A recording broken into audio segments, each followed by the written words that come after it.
80 शब्द प्रति मिनट की गति से डिक्टेशन स्टार्ट होगा 5 सेकंड के बाद।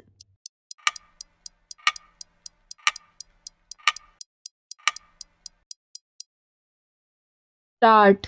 सभापति महोदय, इनकी देखभाल के लिए हम जो कुछ कर सकते हैं करेंगे, चाहे हमें त्याग करना पड़े, भूखे रहना पड़े। मैं आशा करती हूँ कि माननीय सदस्य एक समय का भोजन छोड़ने का आंदोलन शुरू करने वाले पहले व्यक्ति होंगे। साथ ही हमें यह भी देखना होगा कि हमारे अपने गरीब लोग कष्ट ना भोगें, मरे नहीं। हमारे ऊपर दोहरी जिम्मेदारी है।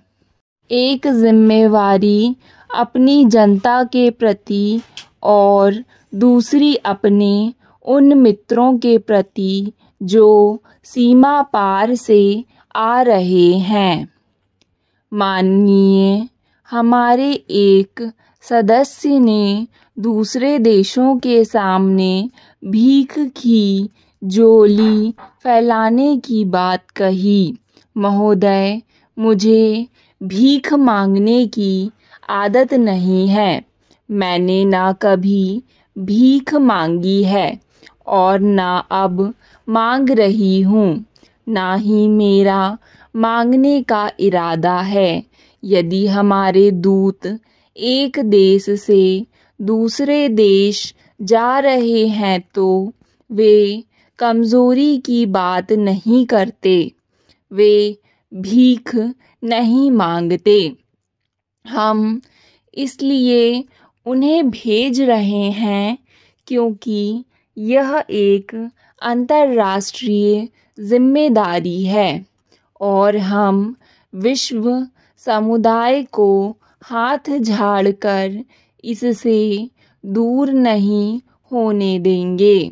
वे सहायता दें या ना दें, लेकिन दुनिया के इस हिस्से में जो कुछ हो रहा है उसके परिणाम उन्हें अवश्य ही भोगने होंगे। इस समस्या को हमें उनके सामने ठीक रूप से रखना चाहिए। हमें सहायता अवश्य चाहिए और हमें जितनी अधिक सहायता मिलेगी उतनी ही अच्छी तरह हम शरणार्थियों की देखभाल कर सकेंगे। किंतु अभी तक आवश्यकता को देखते हुए यह सहायता बहुत ही कम है। अभी तक हमने जो अनुमान लगाया है उसके अनुसार जितनी आवश्यकता है यह सहायता उसका 10वां हिस्सा है। मैं आशा करती हूँ कि यह सहायता बढ़ेगी। लोगों का जीवन बचाने, बच्चों को बेहतर पोषाहार देने और हैजे या दूसरी बीमारियों से पीड़ित लोगों के बेहतर इलाज का प्रबंध करने की दृष्टि से यह अत्यंत महत्वपूर्ण है। किंतु हमारी अपील इस समस्या को सही परिप्रेक्ष्य में प्रस्तुत करने की दृष्टि से अधिक महत्व रखती है। हमें चिंता किस बात की है? हमें चिंता है शरणार्थियों के जीवन और सुख सुविधाओं की, लेकिन इससे कहीं ज़्यादा चिंता है लोकतंत्र की समस्या की, मानव अधिकारों की समस्या की। हमारे सामने और सारे देश के सामने मानव गरिमा के चुभने वाले और हृदय विदारक रूप उभकर सामने आए हैं। हमारे प्रतिनिधि इसी उद्देश्य से बाहर गए हैं कि देशों को बताया जाए कि वास्तव में स्थिति क्या है। महोदय, यह पाकिस्तान का केवल आंतरिक मामला है। इसकी अत्यधिक कानूनी आड़ लेने तथा एक लंबी और दुखद उदासीनता के बाद अब इस समस्या का हल शीघ्र खोजने के बारे में चिंता का भाव दिखाई देने लगा है। बांग्लादेश की जनता के संघर्ष को भारत और पाकिस्तान के बीच का झगड़ा दिखाने और वास्तविक और बुनियादी मुद्दे को नज़रअंदाज करके संयुक्त राष्ट्र संघ को बीच में घसीटने की पाकिस्तान की चाल अब अच्छी तरह विश्व को स्पष्ट हो गई है। यह अब अच्छी तरह समझा जाने लगा कि पाकिस्तान को सैनिक शासन के उन लोगों से ही समझौता करना होगा जिनके साथ उसने बहुत अन्याय और क्रूरता का बर्ताव किया है। यह भी व्यापक रूप से समझा जाने लगा है कि किसी भी देश को बांग्लादेश की जनता पर कोई भी हल थोपने का अधिकार नहीं है और ना ही स्वाधीनता और राष्ट्रवाद की जिस भावना से वह प्रेरित है उसे बलात् दबाया ही जा सकता है। अमेरिका की मेरी यात्रा के दौरान मुझे बताया गया था कि पाकिस्तान को और हथियार ना भेजने का निर्णय ले लिया गया है। उसके बाद इस बारे में औपचारिक घोषणा भी की जा चुकी है। मुझे यह भी पता चला कि ब्रिटेन, फ्रांस और जर्मन संघीय गणराज्य से भी पाकिस्तान को हथियार नहीं भेजे जा रहे हैं।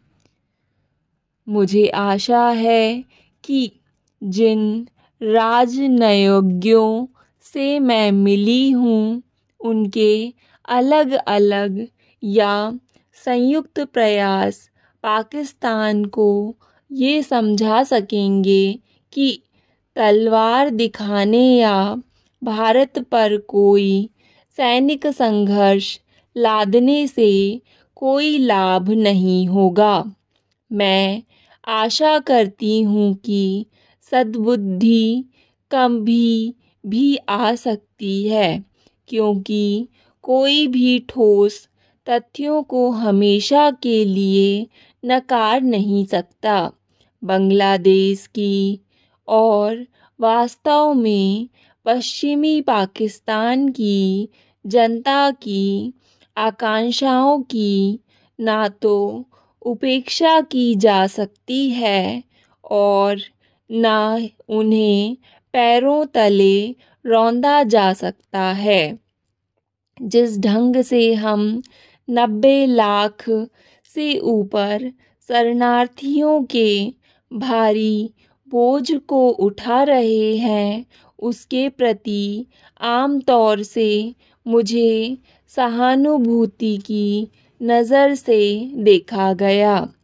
शरणार्थियों के लिए मिलने वाली सहायता में भी कुछ वृद्धि होने के संकेत मिले हैं।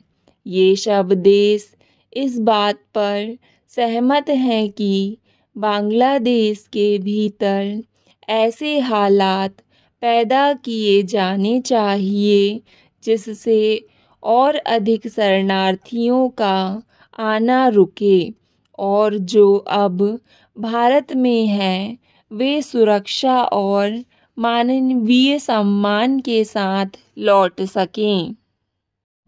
इसका यह मतलब नहीं हो सकता है जब किसी भी देश को ऐसी बाढ़ का अचानक सामना करना पड़े तो वह भी लंबी अवधि में नहीं, कुछ सप्ताह की छोटी सी अवधि में 60 लाख लोगों का आना कोई मजाक नहीं, ना ही कोई मामूली बात है।